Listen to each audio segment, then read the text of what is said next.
Okay. Hello everyone. So this is my next video about world geography. In world geography, we are studying Africa. I have already made two videos before on Africa. So let us proceed from there. We have already talked about various biomes or various vegetation region, climatic region of Africa so far. Now let us learn about the main rivers of Africa. Here, as you can see, River Nile is the most important river of Africa, and this is the longest river of the world, River Nile. Egypt is a country which is called as a gift of River Nile because the economy of Egypt is highly dependent on River Nile, because as you all know, the eastern part of North Africa is also arid, but because of River Nile, there a good amount of cultivation is being done over there, and the main reason for such good amount of cultivation is River Nile.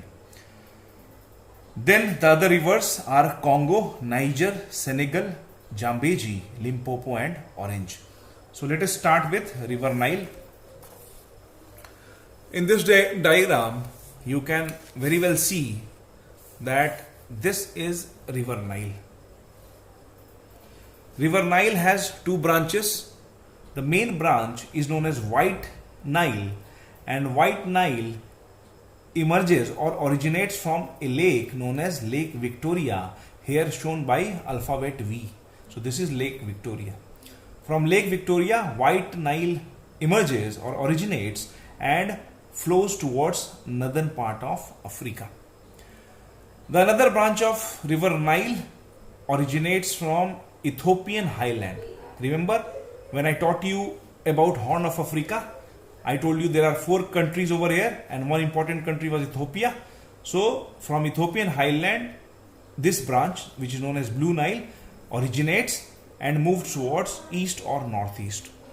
Both the branches, White Nile and Blue Nile, they meet together at a place known as Khartoum.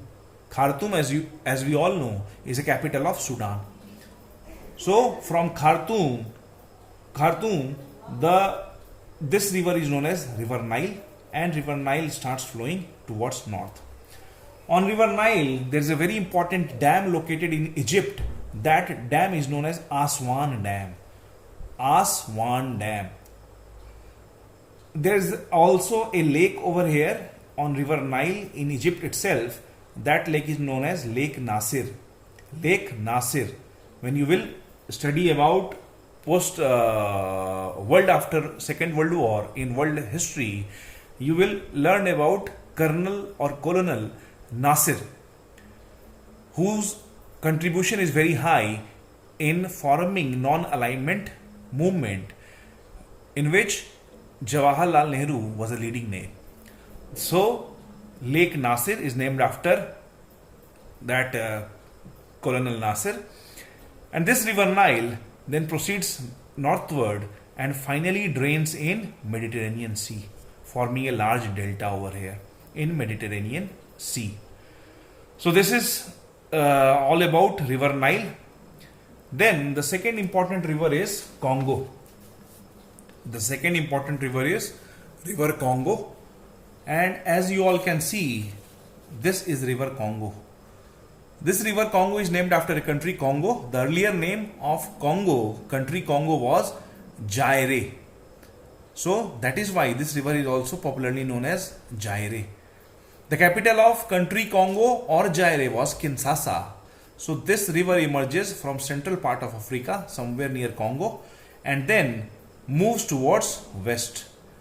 In its path, it cuts equator twice. So Congo is the only country of the world which cuts the equator twice. And finally, it drains in western part of Africa or on western coast of Africa, somewhere near Gulf of Guinea.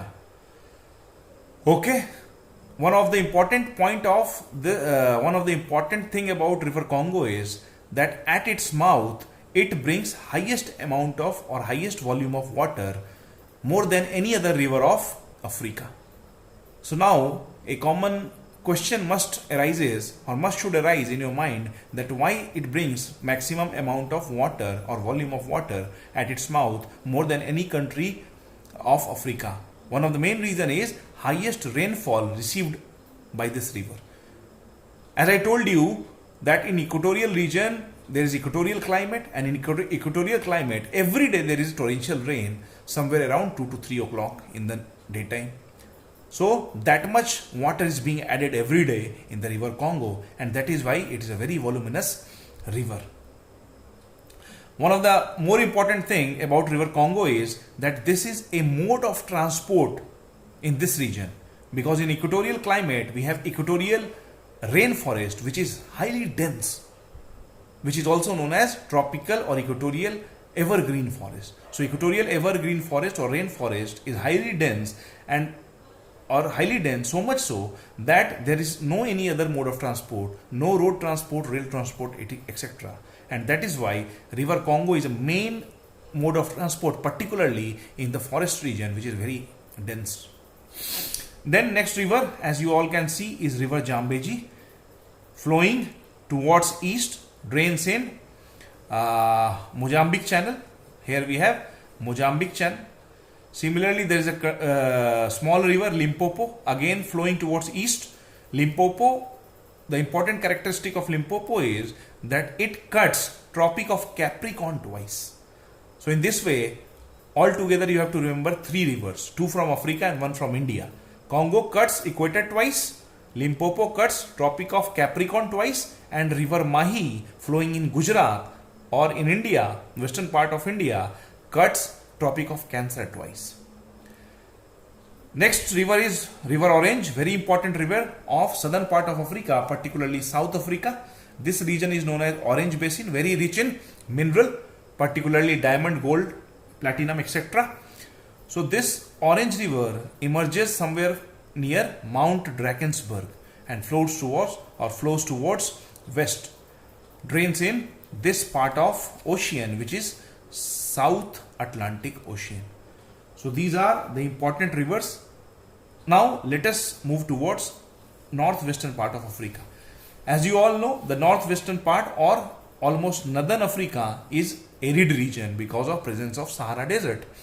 But still, in northwest part, 2 rivers are flowing, one long and one small river. River Niger emerges somewhere here and drains in Gulf of Guinea. So this is river Niger flowing through Niger and Nigeria. And next river is Senegal. Senegal is named after a country over here, Senegal, and drains in North Atlantic Ocean. So these are the important rivers of Africa. Now let us learn about the various mountains of Africa. The various mountains of Africa. Let's begin from north. In North Africa, particularly in northwestern part of Africa, we have Atlas Mountain. This is Atlas Mountain. The major part of Atlas Mountain lies in a country known as Morocco. The capital of Morocco is Rabat. The highest peak of Mount Atlas is Mount Toubkal. Here we have highest peak of Mount Atlas, which is a mountain range, is Mount Toubkal. So this is the highest peak of Mount Atlas. Now the highest peak of Africa is Mount Kilimanjaro, located near Lake Victoria or equatorial part of Eastern Africa. Near Mount Kilimanjaro we have Mount Kenya. The height of both the mountain is almost 5.5 to 6 kilometers. And both the mountains are the best example of extinct volcano. It means both the mountains are having volcanic origin. And Mount Kilimanjaro is also very important because in spite of its location at equator, the peak of Mount Kilimanjaro is covered with ice or snow throughout the year. And in this way, we can easily say that altitude corresponds latitude. It means as you will move in north direction or in south direction from equator, the temperature decreases gradually.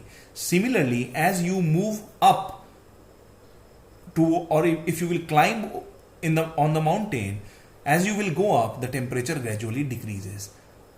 Getting my point? That is why we say that latitude or altitude corresponds latitude in terms of climate.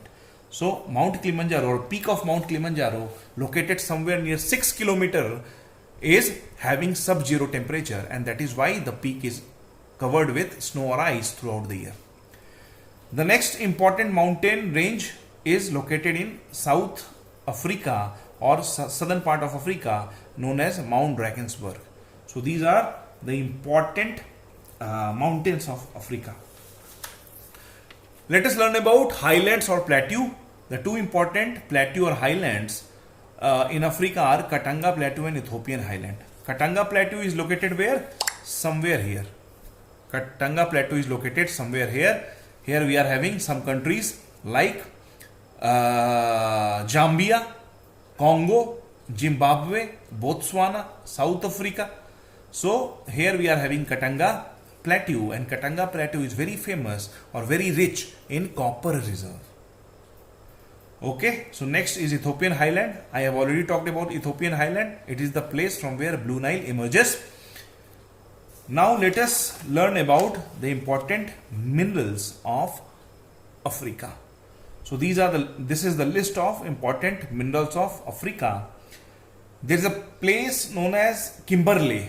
There is a place known as Kimberley in South Africa, which is very famous for diamond reserve. So both the countries, South Africa as well as Botswana, particularly Botswana, is very rich in diamond. It is believed that more than 50% diamond, some claim that almost 80% of the diamond of the world is found over here in Kimberley.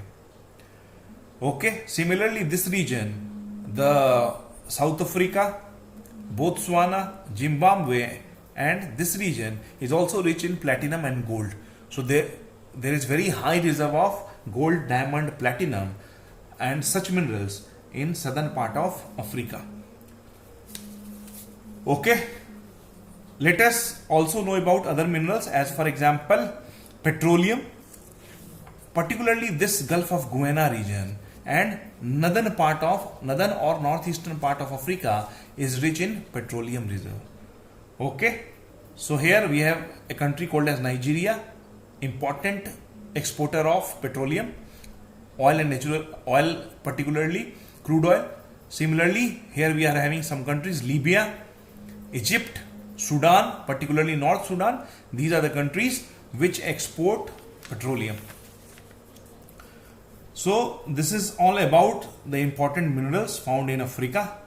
Now crops. As you all know that since Africa is second largest continent in terms of area as well as population, so since it is having huge population, it must be supported by good amount of agriculture or good amount of crops. So these are the list of important crops grown in Africa.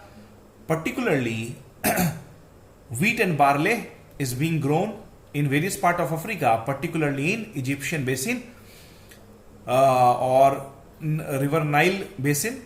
Similarly, in South Africa, near temperate grassland which was veld, we are having maize, corn and also millet. Then cotton. As I told you, Egypt is an important exporter of cotton, and the Egyptian cotton is long staple cotton which is highly demanded in various countries, particularly USA. Then in equatorial region there is the extraction of rubber and cocoa takes place. Similarly, in arid region, in deserts, there is dates. As you all know, in northern part of Africa, particularly in Morocco and some such countries, there is Mediterranean type of climate, and in Mediterranean type of climate, which is also called as orchard of the world. Some of the fruits are found. And that is why olives, banana and some similar fruits are found over there or grown over there. Now few more crops are there, as for example sweet potato, soya bean, rice and potato. These are the important crops of the Africa. Let us learn about important lakes of Africa. In previous diagram I had shown you the important mountains and rivers of the Africa. In this diagram I will be showing you about the important lakes here.